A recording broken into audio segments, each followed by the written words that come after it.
모여 주님 앞에 있나이다.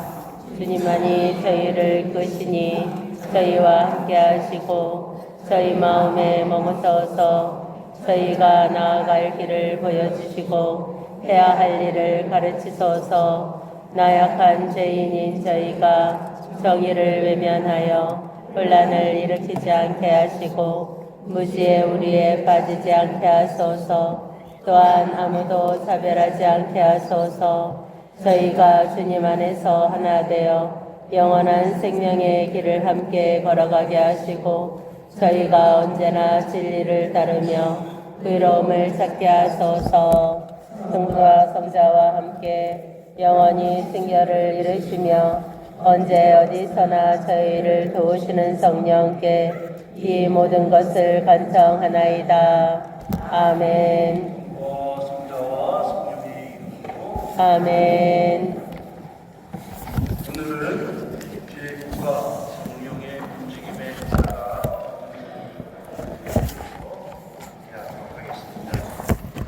이 과의 목적은 마지막 주제에 나오는 우리가 공동체 안에서 주님의 뜻을 식별하기에 어떤 노력을 기울여야 하는지 나눠보겠습니다.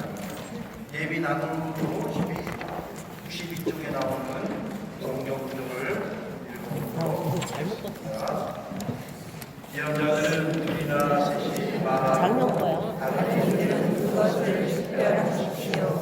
그러나 보지 않는 다른 이에게 계시가 되면 먼저 말하던 사람은 붙잡고 있어야 합니다.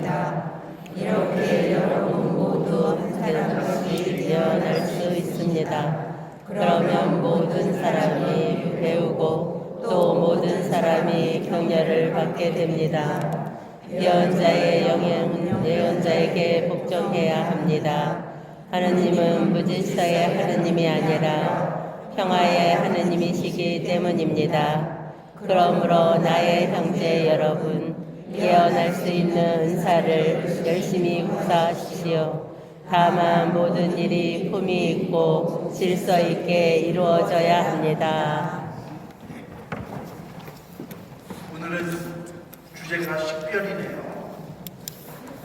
식별이라는 것은 우리가 무엇이 옳고 그른지 또 아니면 어떤 방향으로 나아가고 있는지 또 우리 주변이 어떤 곳인지 우리가 알고 깨달아서 그것을 가지고 방향성을 만들어내는 것이 식별이라고 생각합니다.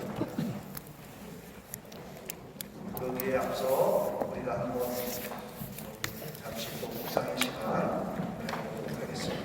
나도의 손을 올리시고 쭉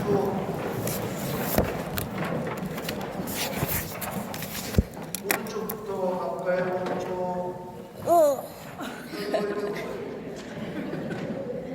다시 중앙으로 가시고 왼쪽으로.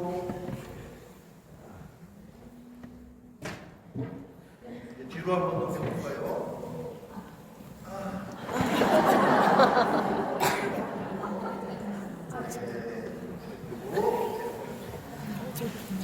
세세연님.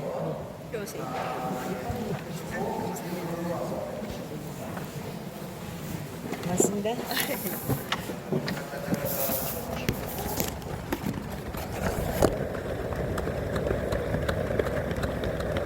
자, 오른쪽으로 돌아서서 앞사람을 2차를 한번 해봅시다.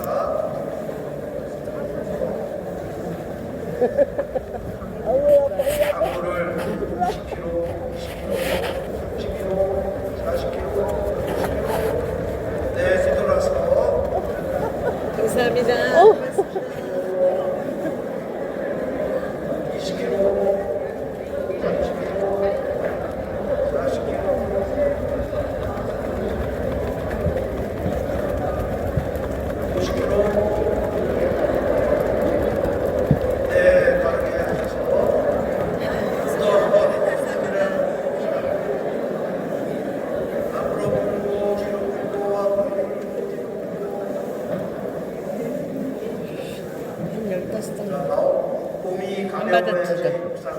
받았지 이거. 받았어. 받았어? 15장 정도 남았어. 받으면. 이 무한자 교육을 시작하면서 목사 방법을 계속 수업가 했었는데 처음에 호흡법에서부터 청각, 시각 여러 가지 방법을 했는데 오늘은 이러한 것들을 종합해 봐서 내 안에 계시는 거룩한 곳을 찾는 것입니다. 하느님은 내 밖에, 지난번에 같이 내 옆에 계실까? 하면서 내 옆에 계시다는 걸 의식하면서 묵상을 하면 이제 하느님이 내 안에 있는 하느님을 찾아보는 거예요. 내 안에 깊숙하게 계십니다. 그래서 호흡을 할 때 성역하게 하느님 계신 곳까지 호흡을 해보세요. 호흡을 하면서 하느님 여기 계실까? 그 깊이까지 쫙 내려갔다가 우리가 호흡을 밖으로 다시 했을 때 나에게 생명을 다시 달라고, 새로운 생명을 달라고 기도하면서 내보고 있습니다. 다시 하느님 깊게 하느님 계신 곳을 찾다가 여기 하다가 의식적으로 이런 거예요.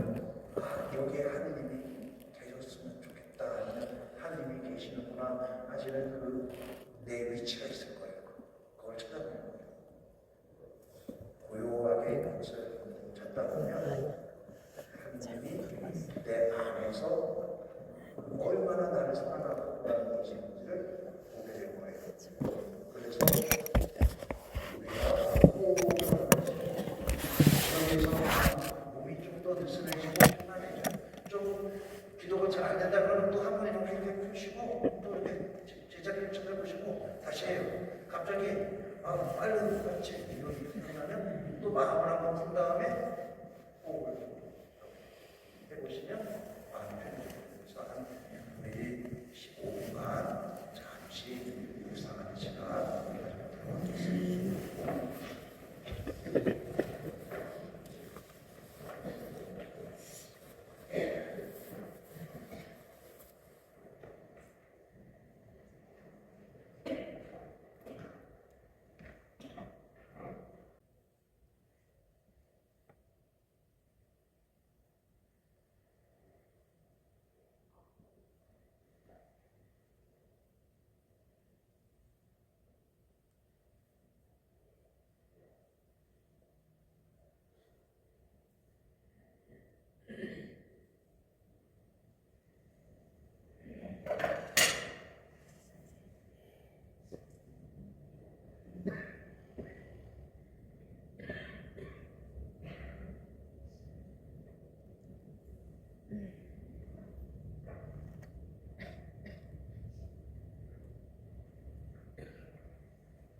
오늘 식별에 대해서 성령의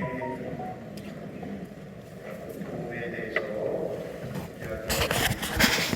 성령을 두 가지를 여러분에게 드리고자 합니다.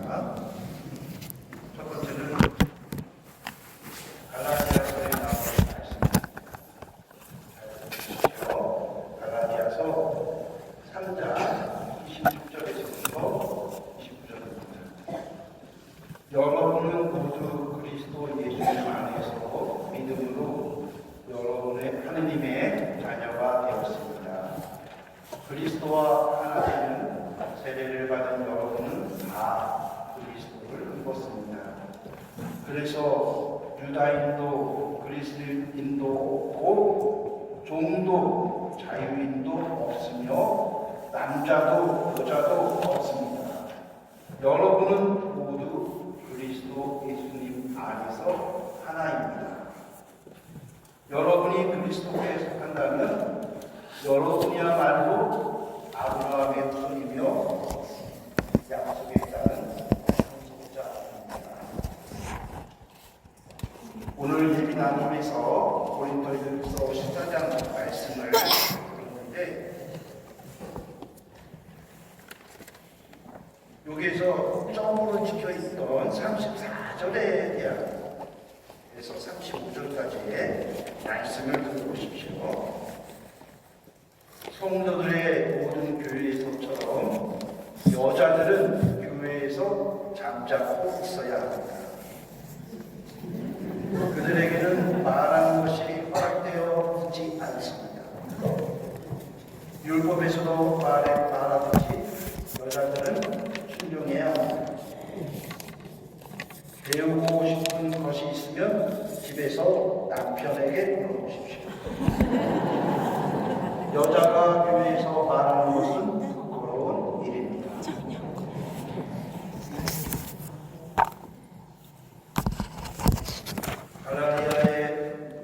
갈라디아서의 말씀은 사도 바울가 가장 첫 번째로 썼던 편지의 내용입니다. 다만 도중에 굉장히 큰 빛을 보고 말에서 낭만 이후에 눈이 멀고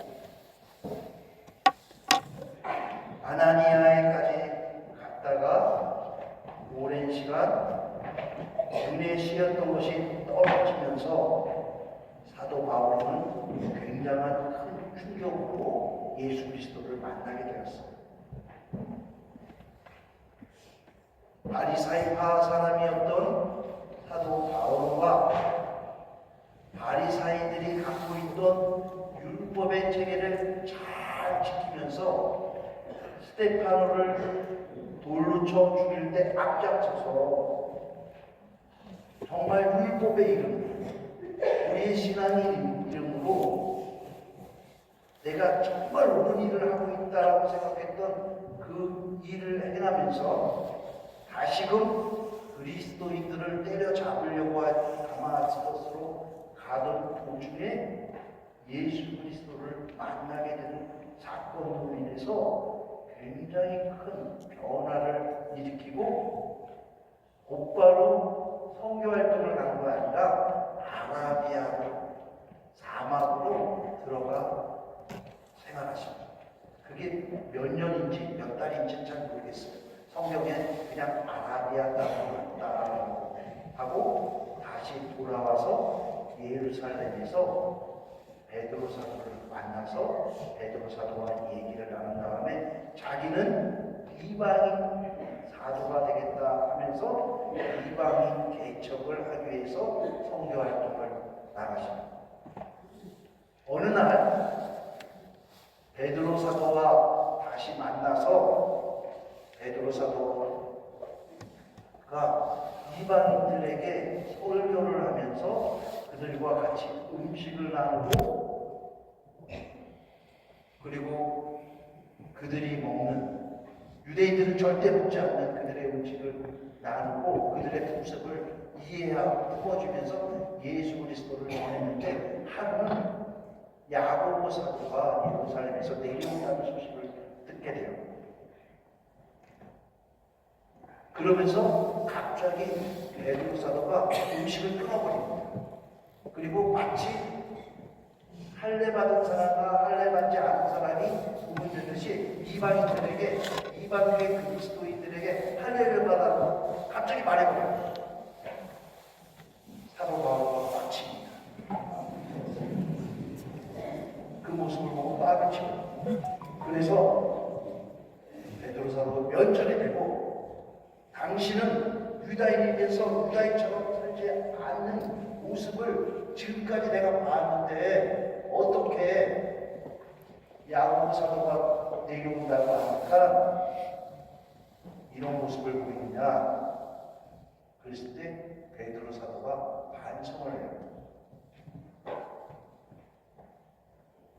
그러면서 나는 방법으로 예수 그리스도를 전하겠습니다 라고 반성하면서 다시 선교활동을 떠나시고 사도 바울도 선교활동을 떠나시고 그때 쓰여진 것이 갈라디아서였어요. 그러면서 사도 바울은 그때 느꼈던 것이 뭐냐면 이방인도 없고 유다인도 없었던 거예요. 예수를 믿는 사람은 노예도 없고 종도 없고 그리고 주인도 없었던 거예요. 새로운 차원의 신앙의 삶을 본 거죠. 그리고 그렇게 이끌어야 된다라고 생각했어요. 아주 그 당시에 보면 큰 사건이에요.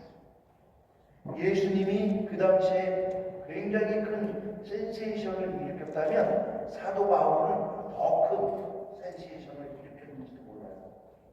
기존 질서에 반하는 이야기들을 하면서 새로운 질서로 끌어들이는 힘을 가지고 있었던 거예요. 그래서 많은 사람들이 사도 바울의 이야기를 듣고 노예처럼 반사해요. 주인처럼 반사해요. 도대체 이 사람이 변화되었던 예수 그리스도는 어떤 분인가 알고 신앙생활을 받아들여서 세례를 받았던 거예요.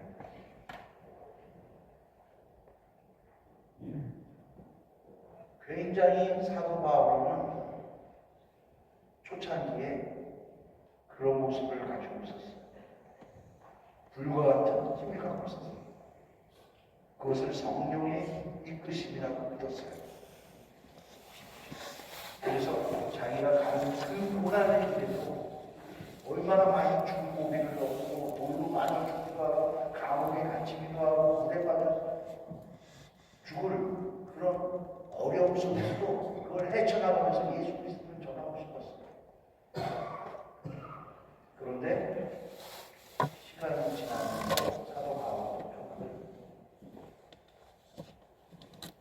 고린도 전서에 고린도인들이 세례를 받았지만 예전 생활로 다시 돌아간 사람들이 있고 또 다른 종교로 믿음을 전향한 사람들이 있고 그리고 예전보다 더 못한 생활을 하는 사람들을 위해서 고린도 전서를 썼어요. 그런데 그 고린도 전서의 내용을 들여다보면 사도 바울도 예전에 생각했던 그런 사상, 그런 충격적인 그런 생각들을 적게 돼요. 그래서 고린도 전서에서 제가 여러분들에게 복독했을 때 여러분들이 비웃음을 샀어요. 사도 바울이 이런 얘기를 받았어요.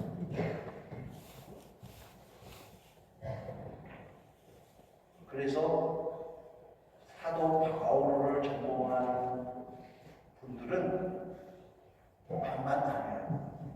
사도 바울과 굉장히 신앙적으로 성숙하게 이끌었다고 하는 부류가 있고 한쪽은 사도 바울의 변천을 보면서 사도 바울도 이 문화적인 큰 힘에 견딜 수 없었던 나약한 인간으로 평가해버립니다. 그것을 우리들이 어떻게 받아들이느냐 하는 것이죠. 오늘은 이태원 참사가 있던 날이었어요. 그렇죠? 네. 27일 날 개신교에서 서울 주요 거점에서 예배를 아주 자기네들에게는 120만 원, 뉴스에서는 27만 원. 그런데 굉장히 큰 집회였던 건 맞아요. 이거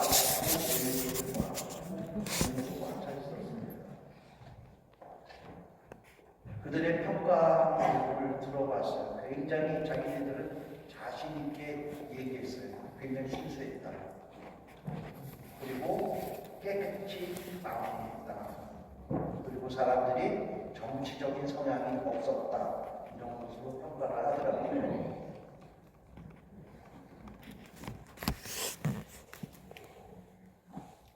그런데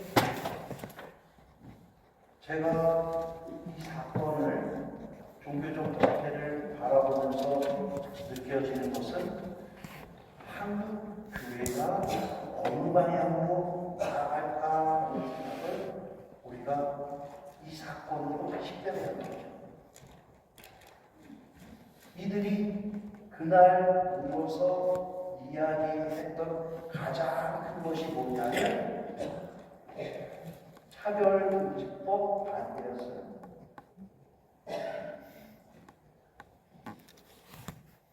차별금지법 반대의 가장 큰 거는 낙태금지.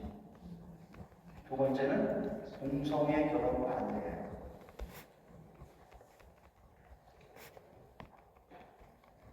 왜 그 많은 사람들을 모아서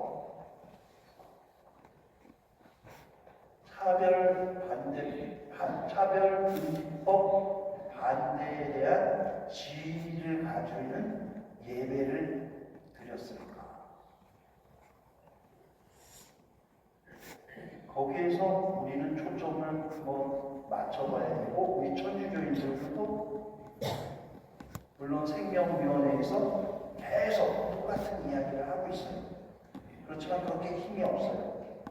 또 프란시스 교양님께서도 동성애를 갖고 있는 사람들을 교회에서 품어 안아야 된다는 발표를 한 이후로 그것에 대해서 힘이 좀 약해지는 부분이 있어요.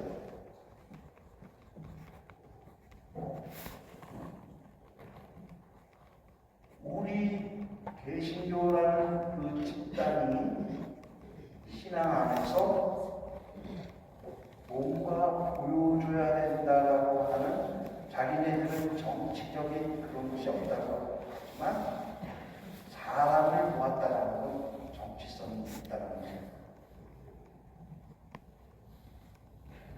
이 정치성이라는 것은 왜 지금 여기에서 이 순간에 했어야 하는 것은 우리 시대가 바라봐야 돼.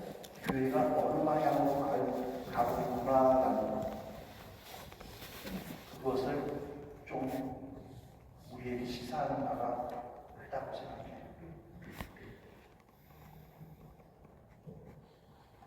사회는 이미 여러 종류의 사람들이 드러나고 있었어요.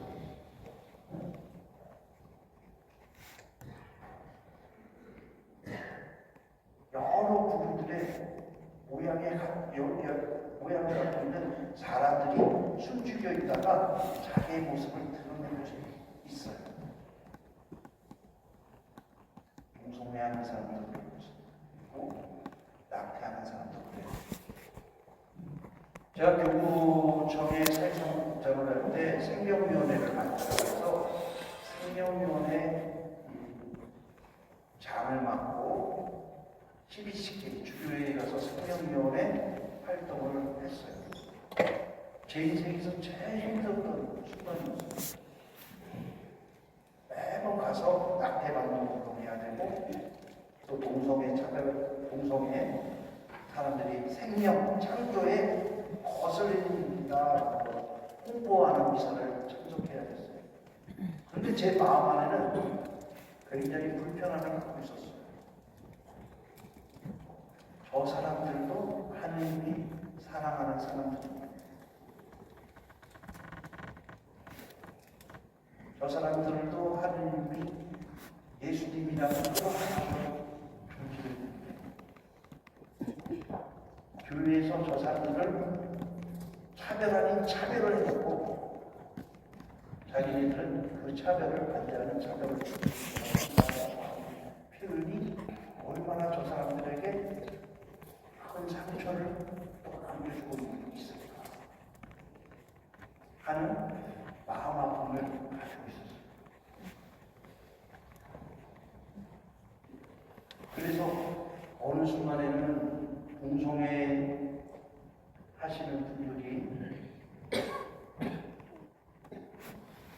중간집전을 하는 그 사이에 신부 수녀들이 저 끝에서 통성하게 반대한다 티켓을 하고 있는 모습을 보면서 마음 아픈 모습이 있었고, 마음 아프지만 나도 거기에서 활동해야 되는 그런 시기가 있었어요.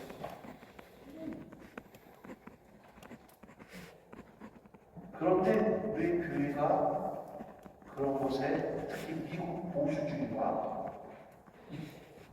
현 교황님을 반대하는 세력들이 전부 다 똑같이 이 문제를 갖고 교회에서 지금 큰 소리를 내고 있을까?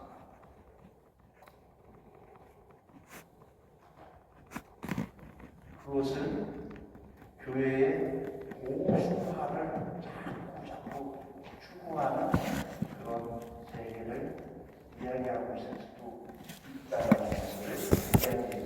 뭐냐면 2차 바티칸 공의회 때 교회는 기존의 질서 하나를 포기했습니다. 뭐냐면 교회 밖에는 구원이 없다 해서 교회 안에만 구원이 있었던 거예요. 제2차 바티칸 공의회에서 가장 크게 열렸던 것이 교회 밖에도 구원이 있다는 것이었어요. 이 교회 밖에도 구원이 있다라고 하면서 종교 간의 일치운동, 우리가 그동안 다 종교들, 특히 개신교나 아니면 성공회나 이슬람 국가나 힌두교나 불교나 다 구원을 못 받는 사람들이었는데, 그것에 대해서 이야기를 듣고 칼 라너가 이야기했던 익명의 그리스도인을 선택하게 돼요. 하느님은 모든 인간을 창조하실 때 당신의 모습대로 지어 만드셨다. 지어 만드셨는데, 그러면 우리 조상들은 조선시대에 살면서 예수 그리스도의 이름을 한 번도 들어보지 못했는데 그 사람들은 구원받지 못한다고 할까? 아니라는 거예요. 정말 선한 뜻을 갖고 있었고 올바른 길로 살아가려고 했던 사람들은 하나님을 잘 몰랐지만 그것이 하나님의 뜻으로 받들면서 살아왔던 것이라는 것을 교회가 인정해 주는 거였어요. 그런데 제2차 바티칸 공의회에서 교회가 더 열려야 되는 부분이 있어요. 뭐냐 하면 세상이 발전하고 과학적으로 발전했을 거 아니에요. 인문주의, 르네상스 이후로 세상이 전부 다 과학적으로 발전하고 또 인간의 무엇이 더 많이 있고 신에 대해서 많이 묻지 않았어요. 그리고 사람들이 무신론자들이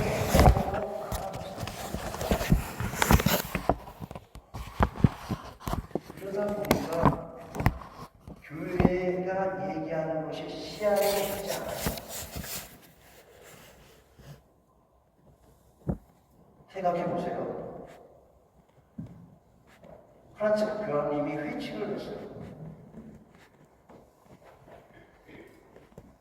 그 회칙을 우리 가장 밑바닥에 있는 캠비드 신자들 중에 몇 명이 읽었을까요?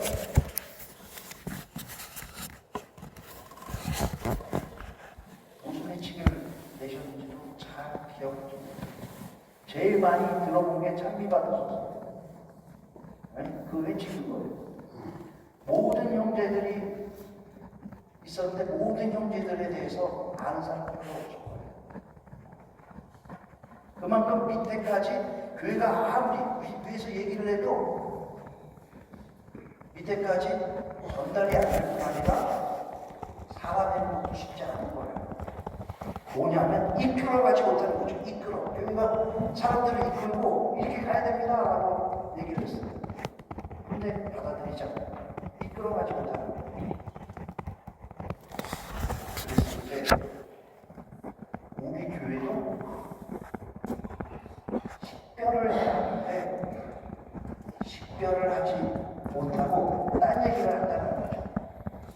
세상은 이렇게 변해가는데 교회는 딴 얘기를 해가는 거예요.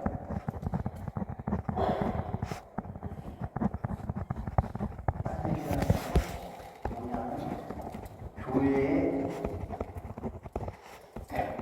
나온 사람들을 하나의 생각으로 만들고 싶은 보수화가 일어나는 거죠.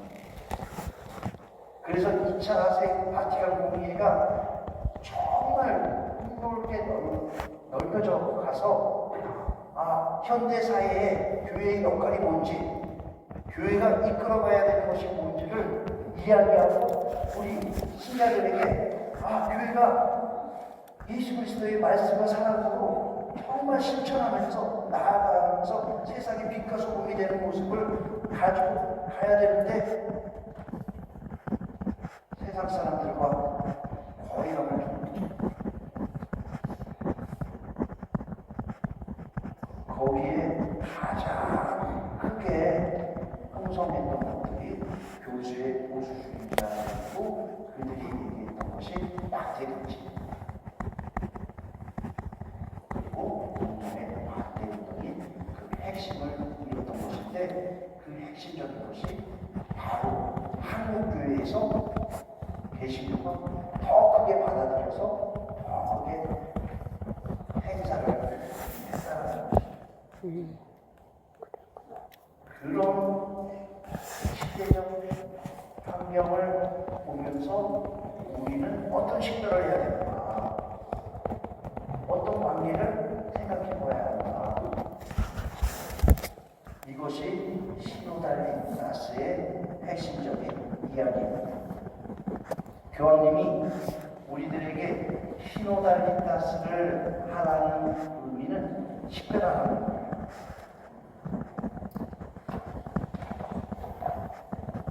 교회에서 지금까지 2차 바티칸 공의회에서 열렸던 많은 풍성했던 이야기들이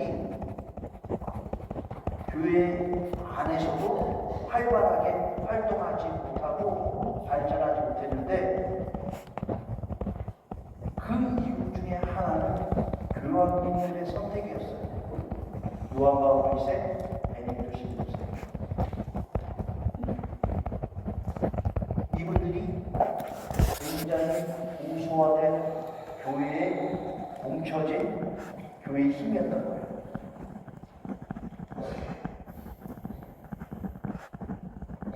그 힘이 베네딕토 16세가 견뎌내지 못했다고 저는 생각해요. 그래서 자기의 교황직을 다른 사람에게 넘길 수밖에 없었죠. 제가 로마에 베네딕토 16세가 교황님 있을 때 갔을 때 로마 광장에 세계의 많은 대학생들이 교황 퇴직 운동을 하고 있었어요. 그리고 한쪽은 교황님 지지하는 세력이 있었어요. 그리고 그 당시에 어떤 사건이 있었냐면 로마 대학교에 베네딕토 16세가 강의를 하려고 했는데 학생들이 보이콧했어요.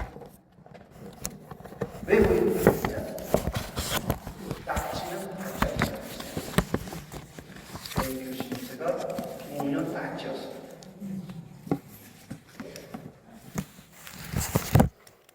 그래서 그러한 것들도 교회를 잡고 있을 거예요. 그래서 그때 베네딕토 16세가 뽑힐 때 2등으로 뽑혔던 추기경이 현 프란시스코 교황님이세요.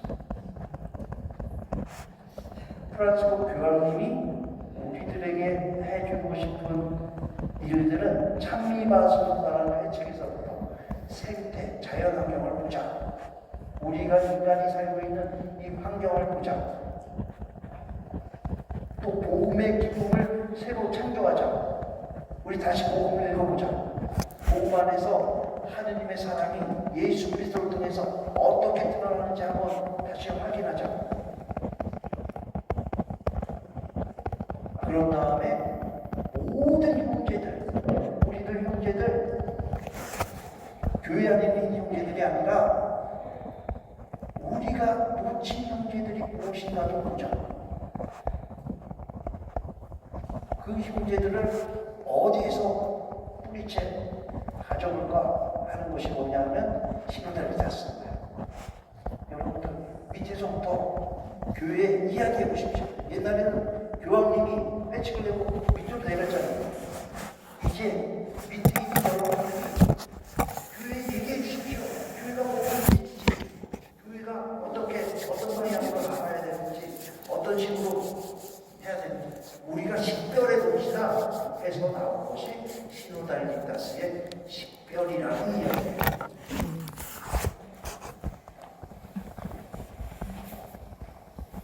시대에 따라서 사도 바울과 어느 때에는 굉장히 예수 그리스도를 체험해서 이방인도 없고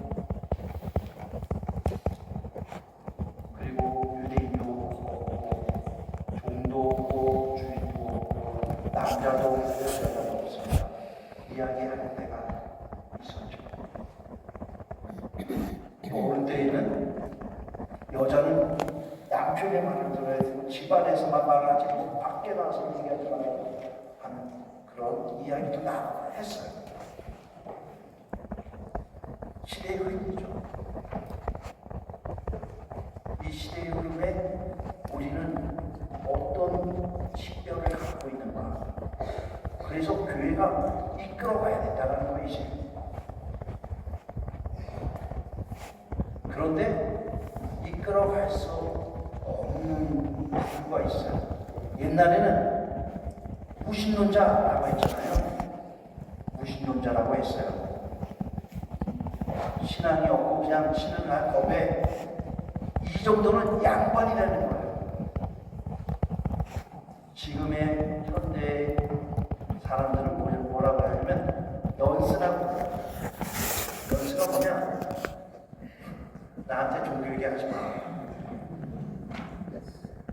난 관심도 없으니까 뭐 신이 있고 없고 그건 너희들이 알아서 해. 나는 별로 신이 있고 없고 그거 상관없이 그냥 나한테 종교에 대해서 신에 대해서 얘기하지 마. 그냥.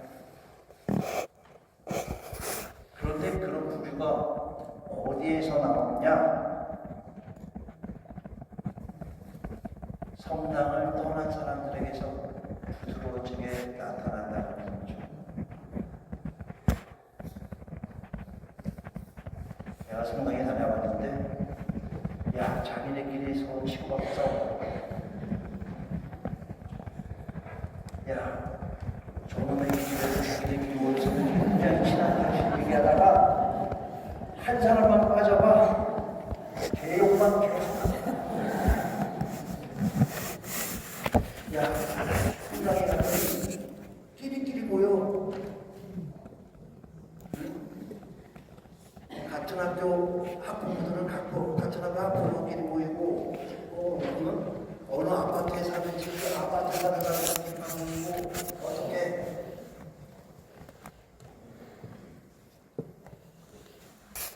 그 다음에 성당에 상처를 받으면 내가 성당 안 나가면 되지. 그리고 성당을 안 나가면 그때부터 성당에 성장도 못 내가. 그런데 그것을 누가 만들었느냐? 우리 신앙인들이 만든 거예요. 언제부터 만들었느냐? 제가 분석해 보면 여러분 자녀를 중학교 때부터 공부시킨다고 하면서부터 만든 거예요. 너 공부해야지. 그래서 천연성체에도 마치 데모하듯이 이렇게 얘기하죠. 방학 때 합시다. 우리 애들 학원 다니는 중학교 가면 너는 대학교 간 다음에 신앙을 가져라. 교회 안에서도 세속화가 되어가고 있는 것입니다. 그 세속화를 인정하는 거죠. 그래서 본당마다 분위기도 다 달라요. 우리 청학동 본당 분위기가 틀리고, 우리 김대원 본당 틀리고, 한수동 틀리고, 옥룡동 틀릴 거예요. 지역마다 다 틀릴 거예요. 여기 초등학교 150명, 200명 나온다. 나올 수밖에 없어요. 이 동네 분위기가 그 그룹 사람들이 모이는 아파트 중이에요. 신앙이 아주 열심히 해서 아이들이 150명 나오는 게 아니야.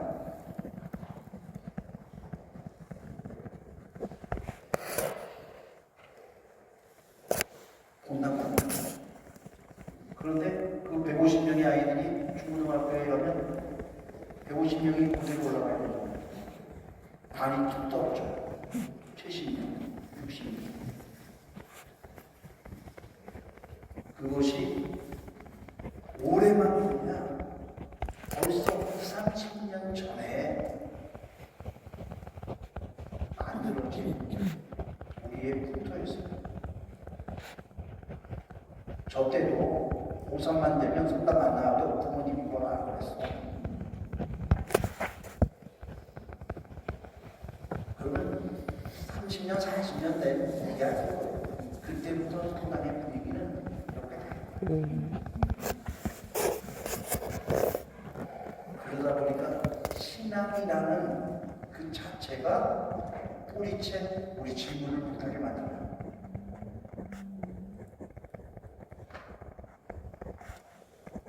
이게 신앙일까? 아니면 그냥 하나의 친목단체일까? 그래서 교황님이 성당에서는 친목단체가 아니다. 표현까지 썼잖아요. 성당에 가면 정치화가 될 수 있는 거예요.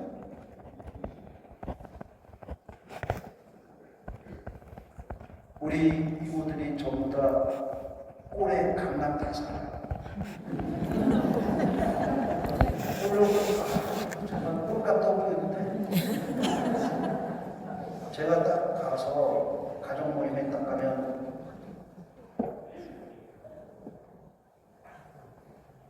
저도 서울에 있는 신학교 나왔는데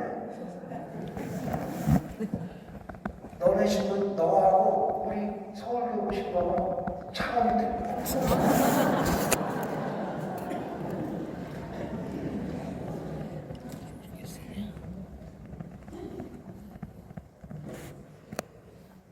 차원이 틀리긴 하죠. 받는 활동 비서부터 차이가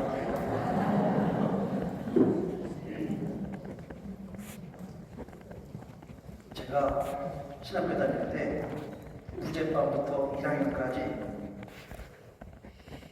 1, 2등만 벽보에 이렇게 그러면 항상 3등이에요. 이름이 없어. 항상 3등. 얼마나 행복해. 왜 행복했냐? 제가 2학년 딱 들어갔을 때 부제반에 1등이 장태식이었어요. 2등이 재정원이야. 장태식, 재정원, 임정도. 그 밑에 반이 이용범, 이용길이었어.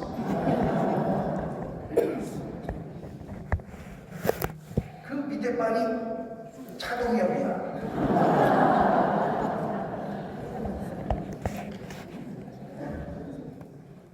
그 밑에 반이 송영민이야. 그래서 딱 보고 정말 인천도 오빠 저기다 1, 2등 하고 있는데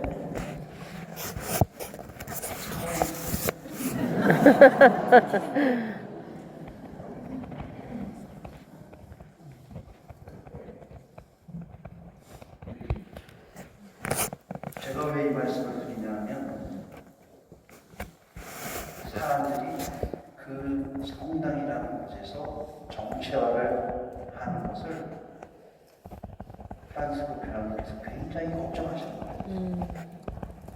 그 사람들끼리 있는 사람들끼리 모여서 또 있는 사람들끼리 모여서 자기네끼리 교회 안에서 너 싸울래? 내가 이거 공무원인데 내가 같이 성당 다니니까 이거 도와줄게. 이런 역할을 그 교회 안에서 다 이명박 대통령 될 때도 교회 안에서 다 이랬잖아요. 그런 식으로 정치화가 된다는 식별은 우리들에게 길을 제시하는 거예요. 현 시대를 어떻게 볼 것이냐. 그래서 27일 개신교에서 이런 행사를 할 때 우리는 어떻게 교회가 이런 방향으로 가는구나. 그럼 천주교도 개신교를 따라서 이렇게 가겠구나. 이럴 때 어떤 문제가 발생하겠구나. 이런 문제를 한국 사회에서 우리 교회를 바라볼 때 교회들이 바라보는 게 아니라 사회에서 바라볼 때 어떤 마음으로 바라보겠구나. 그 바라보는 시각이 부정적인지 긍정적인지 했을 때 부정적인 시각이 더 크다라고 하면 교회는 여기에서 식별을 통해서 우리가 호소하고 싶은 것들이 무엇이었는지를 다시 한번 뒤돌아보는 거예요. 그랬을 때 그 식별이 정말 예수 그리스도께서 성령을 통해서 우리들에게 이끌려고 했던 그 방향성인가 하는 것을 자꾸 묻게 되고 그 방향으로 나아가야 된다는 거죠. 거기에서 가장 큰 것은 사랑이라는 거죠. 하느님을 우리는 본 적이 없어요. 하느님을 어떻게 느껴야 되는지 몰라요. 그렇지만 하느님이 어떻게 드러나셨는가를 예수 그리스도를 통해서 볼 수 있다라고 믿는 거예요. 그래서 예수 그리스도께서 보여주었던 사랑을 우리가 자꾸 보려고 하고 체험하려고 하고 이 시기에 이 시대에 느끼려고 하는 거죠. 발견하려고 하는 거예요. 그래서 우리 그리스도인들에게 제일 중요한 거는 우리가 식별한 것을 실천하는 거예요. 아멘. 그 사랑의 실천을 어떤 방법으로 내가 내 신앙 안에서 일상 안에 펼쳐놓는가. 그래서 예수를 믿으십시오라고 하는 말보다는 내가 신앙에서 처음 했던 것들, 우리가 이 구원장님에서 15분 동안 묵상을 하면서 또 그 묵상에서 체험하는 것들, 그리고 내가 기도 안에서 보험 안에서 신부님들의 강론을 들으면서 내 안에 쌓였던 이런 폭발된 그 기도의 힘이 행동으로 옮겨져야 된다. 아멘. 행동이 예수 그리스도가 보여줬던 사랑의 혁명이에요. 그 혁명이 나를 감동시키지 못하면 신앙인이 아니라는 거죠. 그게 어려운 거예요. 내가 아무리 노마카라를 하고 카톨릭 교회에서 기름을 부어 부름받고 사제가 되었다는 거죠. 내 안에 예수 그리스도가 폭발하지 않으면 그 폭발할 힘이 없으면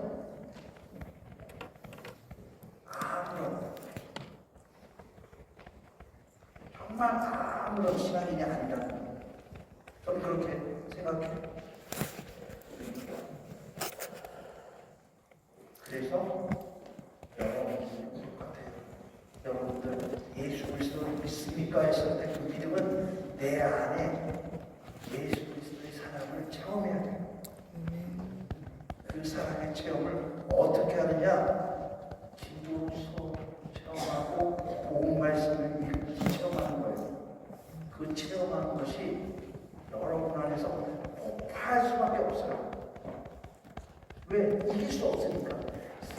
내 안에 너무나 사랑스러워서 주저하지 않으니까.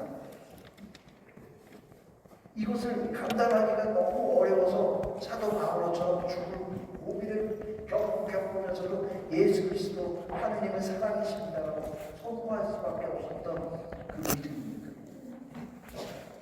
이 사회에서 우리 똑같이 그러한 과정을 겪어야 된다는 거예요. 그것이 우리들이 식별하는 거예요. 그래서 오늘 우리가 나눌 이야기들에서 식별, 성령의 움직임에 따라 하는 교회에 대해서 제가 좀 강하게 이야기해 봤습니다. 지난 달에 우리 고관전 교육을 하고 있는 신부들 회의가 있었어요. 회의가 있었는데 막 화가 나서 그 회의에 가서 큰 소리 좀 한번 쳐야 되겠다. 이 교제가 이게 뭐냐. 그래가지고 얘기를 좀 나눴는데 여러분한테 좀 미안한 거 있고 회의를 하다 보니까 제가 놓치고 있으니까 이 교제를 통해서 놓치고 계시니까 라는 것이었어요. 뭐냐면 제가 이렇게 이야기를 나누다가 들어보니까 이 교제는 토의하기 위한 교제라는 거예요. 강의하기 위한 강의를 듣고 무관장교육 강의를 듣고 하기 아니라 무관장교육에 이렇게 오셨으면 신부는 이렇게 3, 4, 5 모이게 해서 토의하게 만드는 거였다고 하더라고요. 야, 그렇게 쉬운 거였으면 신부가 잘 알고 그냥 토의하게 시키면 자, 1번 토의하십시오. 2번 토의하십시오. 3번 토의하십시오. 마치기도 합시다. 끝나면 되는데 괜히 부담감 갖고 이걸 갖고 무슨 강의를 할까. 저희는 좋았는데. 그래서 제가 여러분들에게 죄송합니다. 우리 너무 좋았어요.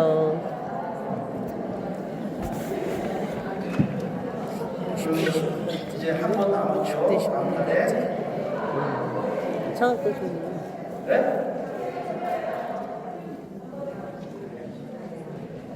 조명현 신부하고 가위바위보해서 다시 후반장대로 가는 신부들 모임을 오라고 해서 회의를 오라고 해서 나갔더니 가장 나이가 많았고 그렇게 이렇게 쳐다보니까 전부 다 10년 후배들이에요. 10년, 15년 후배들. 그래서 딱 보니까 송도 이동 신부가 해야 돼. 젊은 거지. 지난번 밑에. 송도 이동 신부님이 딱 눈치를 갔는지 우리 청소년들은 내년에 원하겠습니다. 막 그러더라고요. 안 하겠다는 이야기구나. 마치기도 하고 성부와 성자와 성령의 이름으로 아멘. 하나님, 성령께서는 새로운 언어를 불어넣으시고 우리 입술에 생명의 말씀을 주시니 우리가 아름답지만 말하지 못하고 과거로 가득하지만 미래가 없는 교회가 되지 않도록 지켜주소서. 저희 가운데 오시어 이 신호드의 체험 안에서 저희가 열정을 잃게 되거나 예언의 힘이 흐려지거나 무용하고 무익한 토론으로 그치지 않게 도와주소서. 오소서 사랑의 성령님, 성령의 소리를 들을 수 있도록 우리 마음을 열어주소서. 오소서 거룩함의 성령님, 거룩하고 충실한 하느님 백성을 새롭게 하소서. 오소서 창조주 성령님, 이 세상의 모습을 새롭게 하소서. 아멘. 그래서 영광과 함께 또한 사제의 영과 함께 성부와 성자와 성령께서는 여기 있는 모든 이들에게 행복하시며 길이 머물게 하소서. 아멘. 성부와 성자와 아멘.